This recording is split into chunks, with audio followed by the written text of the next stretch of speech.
G'day guys, Chris here from Australian Target Archers. Today I want to go over the top 3 things that you should be doing when you first start archery. Now it's never too late, these aren't just for people who are just getting into it or thinking about it. If you've been in the sport for a few months, you might not have done some of these things, and it's definitely worthwhile going out and having a look at going over some of these things, because you never know how it might improve your archery. So the top 3 things you should be doing when you first start archery.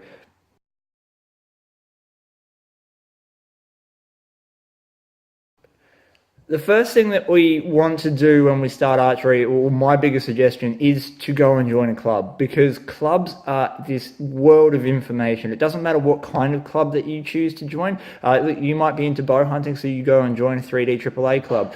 You might be into doing Olympic style recurve archery, so you join an Archery Australia club. You know, there's a whole different a whole different set of worlds out there in archery, and it's going to be highly individual to what you want to do. So first things first, go and join a club. Once you've joined the club, you'll have access to members who have been shooting for 10, 20, 30 years sometimes, and they have invaluable experience.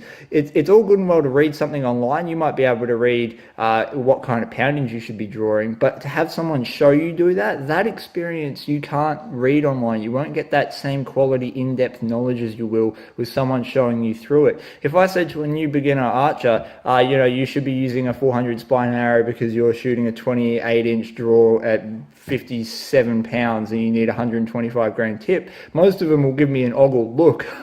But when you got someone sitting there next to you showing you exactly what they're talking about, what draw length is, what your arrow spine is, how we measure things in grains, that's really important. They're also really valuable in the sense that they will be able to show you how to get involved in competitions, how to set your equipment up for those competitions, what gear to buy. They'll give you tips on local guys who make strings, who sell gear. They're the go-to guys. It's all about who you know, not what you know, and they know all the ins and outs of the trade. So joining a club is a fantastic experience. Not only does it give you that access to information and fantastic club members, it will open you up to the next stage of your journey, which will be selecting your equipment.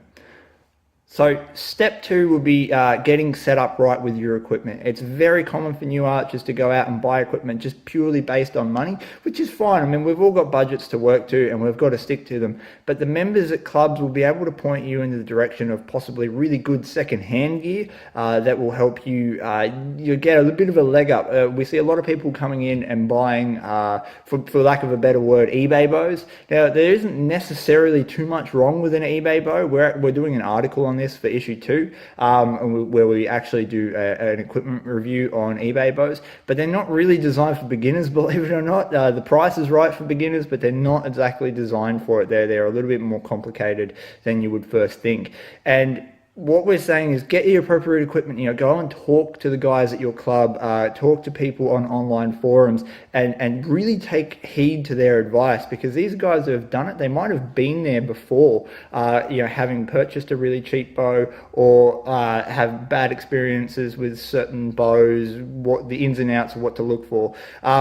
What we're looking to do here is get you set up for the field that you want to be in. If you want to be in Olympic recurve archery, there's no point buying a one-piece hunting bow recurve, and you might not know the difference of that at the start. So having someone show you exactly what type of gear to be buying, and also making sure it fits. So I had this great adage recently, which was, just because you can get it on doesn't mean it fits. And it's the same with bows. Just because you can draw the bow back doesn't mean it's the right bow for you. Now, we need to take into account things like poundage, draw length for compound bows. We're looking at cam styles. So, really aggressive cams can be quite difficult to draw back. Heavy poundages, you might be able to pull the bowstring back, maybe not safely or properly, and you could risk your getting an injury from yourself.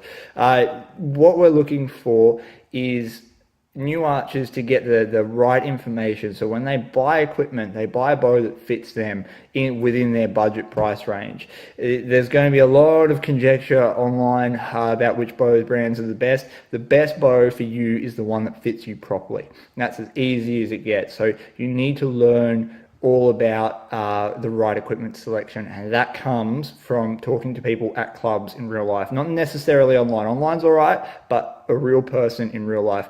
Go to a pro shop, go to a club. Don't go to your local fishing shop. Pretty much every fishing shop I've ever been into that has archery gear, yeah, they might have a halfway decent selection of equipment, but very rarely do we find a person behind that equipment who can get you set up right. What we want to do is find a proper bow shop or a proper club that will allow you to try out a bow, make sure that it fits you right, measure you up for your draw length, etc., etc. So now on to the last tip.